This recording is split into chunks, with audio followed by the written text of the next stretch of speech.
সিরাজগঞ্জের Shahid M Mansur Ali medical College হাসপাতাল থেকে ২০ কোটি টাকা মূল্যের আধুনিক কার্ডিয়াক ক্যাথ ল্যাব মেশিন অন্যত্র সরিয়ে নেওয়ার ষড়যন্ত্রের প্রতিবাদে মানববন্ধন কর্মসূচি পালন করেছে স্থানীয় চিকিৎসক ও নাগরিক সমাজ।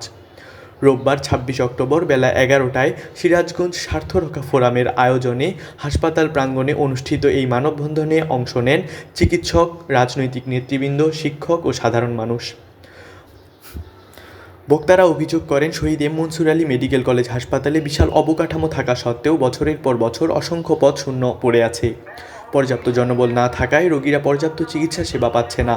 এক বক্তা বলেন, সরকার কোটি কোটি টাকা ব্যয়ে এই হাসপাতাল নির্মাণ করেছে, অথচ ডাক্তার, নার্স ও টেকনিশিয়ান না থাকায় অনেক বিভাগই কার্যত অচল অবস্থায়। বক্তারা আরও জানান, হাসপাতালের ২০ কোটি টাকায় কেনা অত্যাধুনিক ক্যাথ ল্যাব মেশিন এখনও চালু হয়নি। এই যন্ত্রের মাধ্যমে হার্টের রোগীদের এনজিওগ্রাম ও রিং বসানোর মতো গুরুত্বপূর্ণ চিকিৎসা দেওয়া সম্ভব, কিন্তু সেটি চালু না করে ঢাকায় স্থানান্তরের পায়তারা চলছে বলে অভিযোগ করেন তারা। এটি সিরাজগঞ্জবাসীর প্রতি চরম অবিচার। এ অঞ্চলের হৃদরোগীরা এ সুবিধা থেকে বঞ্চিত হচ্ছেন, বলেন সিরাজগঞ্জ স্বার্থরক্ষা ফোরামের আহ্বায়ক ও ড্যাব জেলা সভাপতি ডক্টর আব্দুল লতিফ। মানববন্ধন থেকে ৫ দফা দাবি জানানো হয়। Shahid M Mansur Ali medical College হাসপাতালের সব শূন্যপদ দ্রুত পূরণ, প্রয়োজনীয় চিকিৎসক, নার্স ও টেকনিশিয়ান নিয়োগ, ২০ কোটি টাকার ক্যাথ ল্যাব মেশিন অবিলম্বে চালু করা, হাসপাতালের অবকাঠামো ও সেবা খাতের উন্নয়ন, হাসপাতাল স্থানান্তর বা সরঞ্জাম সরানোর যে কোনো ষড়যন্ত্র রোধে প্রশাসনিক ব্যবস্থা গ্রহণ। ডাক্তার এম মুরাদ, অধ্যাপক, সার্জারি বিভাগ, মির্জা মোস্তফা জামান, জেলা বিএনপির সাংগঠনিক সম্পাদক, খোরশেদ আলম মিন্টু, ছাত্র বিষয়ক সম্পাদক, জিন্না সর্দার, সহপ্রচার সম্পাদক, আসলাম উদ্দিন, জেলা বিএনপির সদস্য, নিয়ামুল হাকিম সাজু, সাবেক শ্রমিক দল সাধারণ সম্পাদক ডাক্তার আব্দুল আজিজ, ডাক্তার চুমকি প্রমুখ। দেখা যায় যেরকম যে ইনস্ট্রুমেন্টগুলো রয়েছে সেগুলো প্রপার ভাবে কেউ পরিচালনা করতে পারে না, যে কারণে আমরা পেশেন্টদের সেবা দিতে পারি না। অনেক ধরনের বিপদের সম্মুখীন হতে হয়।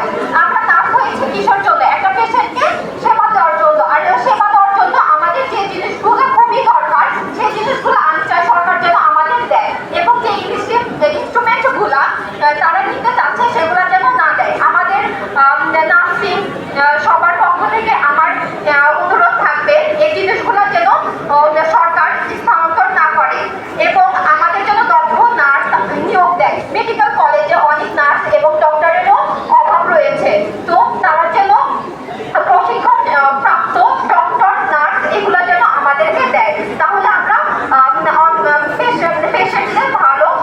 একটি মানববন্ধনের বিভিন্ন দাবি দেওয়া নিয়ে সিরাজগঞ্জে যে এই যে Shaheed M Mansur Ali medical college and hospital, এই যে নামটি, এই নামটির পরিবর্তন, এটা কেন চাচ্ছে? এটা শুধু সিরাজগঞ্জে না, এটা সারা বাংলাদেশেই ওই মন্ত্রণালয় থেকে নির্দেশনা আছে, ছাত্র জনতাদের যে দাবি, সেই দাবির আলোকে এই নামটা পরিবর্তন। যেটা নাম আগে শুরুতেই ছিল Sirajganj medical college and hospital, এটা রাজনৈতিক স্বার্থে নাম দেওয়া হয়েছে। এই নামটি এই কারণে এই পরিবর্তনের দাবি এসেছে সিরাজগঞ্জবাসীর পক্ষ থেকে। আর আমি এসেছি এখানে প্রধান অতিথি হিসাবে, ডাক্তার এম এ লতিফ, আহ্বায়ক সিরাজগঞ্জ স্বার্থরক্ষা ফোরাম। রোগীরা সেবা থেকে বঞ্চিত হচ্ছে, আর আমরা যখন রুগী দেখতে আসছি সেখানে আমরা দেখতে পাচ্ছি যে এই হসপিটাল অপরিষ্কার পরিচ্ছন্ন। এখানে আসলে জনবলের যে অভাব বলেছি, এটি মূল কারণ। আরেকটি হলো রুগীরা সেবা পাচ্ছে না শুধুমাত্র জনবলের অভাবে, শুধুমাত্র নার্স এবং ওই আপনার ডাক্তারদের যে আরও অভাব, সেই অভাবের কারণে যে সেবা তারা দিতে চাচ্ছে সেই সেবাটুকু দিতে পারছে না।